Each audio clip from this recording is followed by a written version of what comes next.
Hello, and a very happy new year to you. We are kicking off 2024 in style, with not one, not two, but 3 new episodes. So, not only is there this episode in your podcast inbox, but there should be 2 others as well.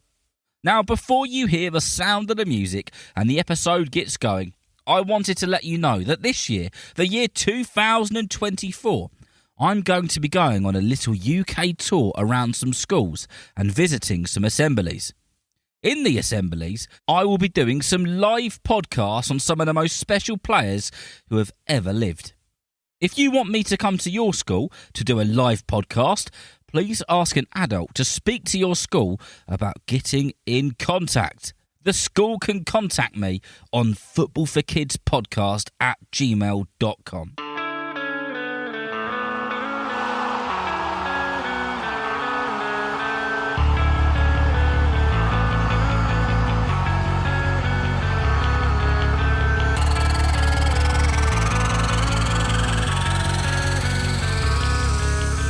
Hello and welcome to the Football for Kids podcast with me, Darren Rees.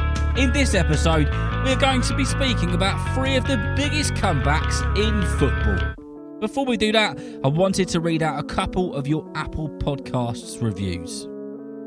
The first one is from Sabsal1, who says, Haaland the GOAT, 5 stars. I would like an episode of Haaland Part 2, as he is my favourite player.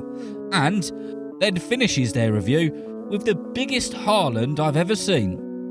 And the next one is from Books Yay, gives the podcast 5 stars on Apple Podcasts and says, Hi Darren, please can you do an episode on Bruno Fernandes and Garnacho, because he just scored a bicycle kick against Everton and I have got 5 goals and 11 matches for my team.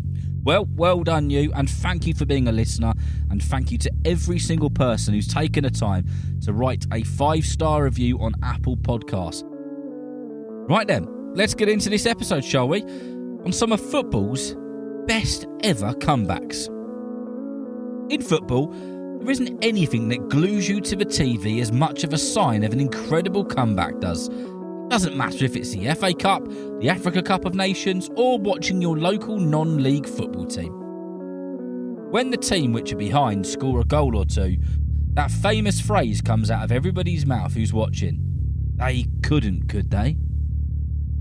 I've spoken about some comebacks on other episodes, like Manchester United's unbelievable comeback against Bayern Munich in 1999, or Liverpool's incredible turnaround against AC Milan in the Champions League final of 2005 in Istanbul. So I'll pick a few that I don't think we've done before, or at least we've not done in detail.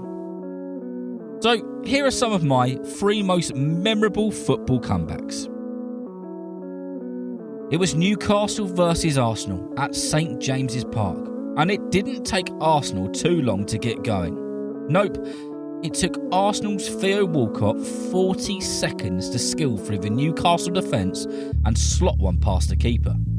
2 minutes later, Arsenal win a free kick, swinging it into the box for it to be headed in. 3 minutes gone, and the Gunners were 2-0 up.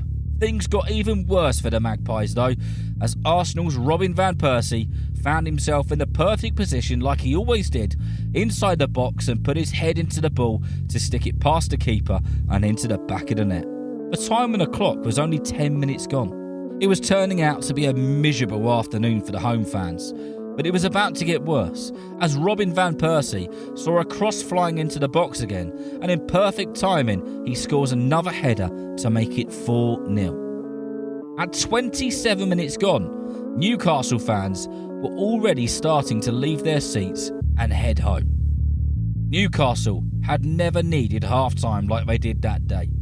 And fortunately for them, the half-time whistle went and no further goals were scored. The second half starts and 10 minutes go by and Newcastle just couldn't get anything through. Another 10 minutes went by, still no goals for the Magpies. And then, in the 68th minute, Newcastle win a penalty. Newcastle United's player Joey Barton steps up and smashes it from the spot, grabs the ball and runs back to the halfway line. 7 minutes later, and with 15 minutes to go, Newcastle United's Leon Best scores a header in the box to make it 4-2. Those famous words get whispered around the ground and by those watching at home. They couldn't, could they? 8 minutes later, Newcastle are awarded yet another penalty. Joey Barton steps up again and wallops it down the centre of the goal. The Arsenal keeper furiously throws the ball out. By this point, there were 7 minutes left in the game, and the score was 4-3 Arsenal. A few minutes go by and the clock hits 87 minutes. Arsenal are desperately clinging on to their 1-goal lead, and in the 87th minute, Newcastle win yet another free kick. The ball goes into the box, but it's headed out, falling perfectly for Newcastle United player Tiote, who with his left foot volleys the ball, curling it into the bottom corner. St James's Park went completely crazy. The Newcastle United players bundled each other, and Arsenal manager Arsene Wenger was a very, very disappointed man. The game finished 4-4, and Newcastle at that time pulled back one of the most exciting and extraordinary comebacks in the history of the Premier League. Oh, and for those Newcastle United fans who left after 27 minutes, can you imagine their faces when they got home to hear what was happening? That is a lesson to stick with your team to the bitter end, no matter what the score is. Our next game is Tottenham versus Manchester United, and we have to go all the way back to 2001. But before we get into it, something you need to know about Manchester United is in the Sir Alex Ferguson days, they were the comeback kings. And this may be one of their greatest comebacks of all time. It only took 15 minutes for Spurs to go ahead with a header from Dean Richards. 10 minutes later, Tottenham's Les Ferdinand manoeuvred himself into bags of space, received the ball and stuck it past the United keeper. 25 minutes had gone and Spurs were all over them. But it was about to go from bad to worse for United. Christian Ziege put Hotspurs up by 3-0. Alex Ferguson, the Manchester United manager, was known for giving some pretty tough team talks at half-time, and it seemed to work, most of the time anyway. The second half started, and after just 1 minute, Manchester United's Andy Cole headed the ball into the back of a net off the back of a Gary Neville cross. All of a sudden, Manchester United were back in the game. Would everyone see a classic Manchester United turnaround? Yep, you bet they would, as it was 3-2 thanks to a header off the back of a David Beckham cross. And only a few minutes later, Van Nistelrooy got his first goal of the game to make it level. The Spurs fans who were singing and dancing at half-time were now biting their nails and saying that famous phrase, they couldn't, could they? 4 minutes after the last United goal, they did it again. United's Veron made it 4 goals in 30 minutes, and United were ahead. There was only one person who was going to finish the game off though, David Beckham.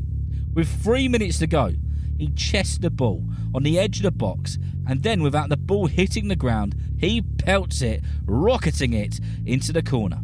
And Sir Alex Ferguson's half-time team talk certainly did the job. A very typical Manchester United comeback. The last game we're going to speak about was in 2017, so not that long ago. It was a Champions League match between PSG and Barcelona. It was the Champions League round of 16. Barcelona travelled to Paris to play PSG, and they were battered 4-0 in an unbelievable display of football. The second leg would be held at the historic Nou Camp in Barcelona, where the job Barcelona had on their hands was thought to be nearly impossible, and even Neymar said it himself after the 4-0 defeat, because Barca would need to win by a huge scoreline to beat one of the best teams in Europe. But every single one of them believed they could do it. The match started, and within 3 minutes, Luis Suarez scored a goal that was so close to being kept out by a PSG player. The Barca team were giving it everything they had. Messi missed with a free kick by only a few inches, and as half-time was approaching, the score was 4-1 on aggregate. Barcelona were going to lose it if it remained the same score, At 40 minutes on the clock, Iniesta flicked the ball towards the goal, which was accidentally knocked in by one of the PSG players. It was now 4-2 on aggregate. Barcelona were looking good, but there was still a long way to go. The second half started, and after only 5 minutes, one of the PSG players sent Neymar crashing to the ground in a penalty box, giving Barcelona a penalty, and Messi took his chance to make it 4-3 on aggregate. Messi stepped up to the spot, smashing the ball past the keeper. He then sprinted to the goal, grabbed the ball and sprinted all the way back to the halfway line. Everyone in the ground and around the ground said that famous phrase, "They couldn't, could they?" 62 minutes on the clock, and PSG were ready to spoil the party for Barcelona as Cavani hit the post and then moments later hit the ball in the box to stick it into the back of the net. The Barca fans went from singing and dancing to covering their eyes and biting their nails. Barcelona kept going though. They had shots on target and were creating opportunities all the time. PSG was still ahead. With only 2 minutes left until the 90th minute would strike, Barca won a free kick on the edge of the box.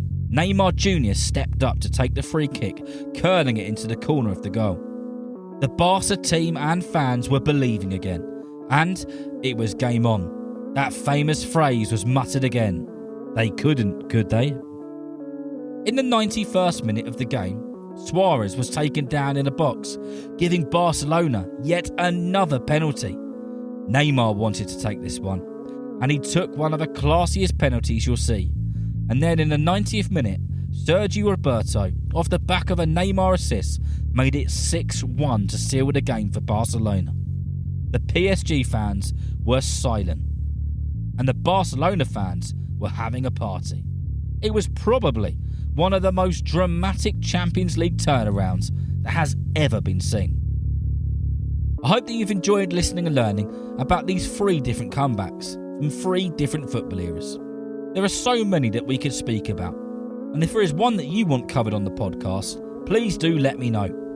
Remember, if you know someone who loves football just as much as you do, then please tell them about Football for Kids. And whether you're playing football soon, watching it on the telly or pitch side, I hope that you enjoy the game. See you next time.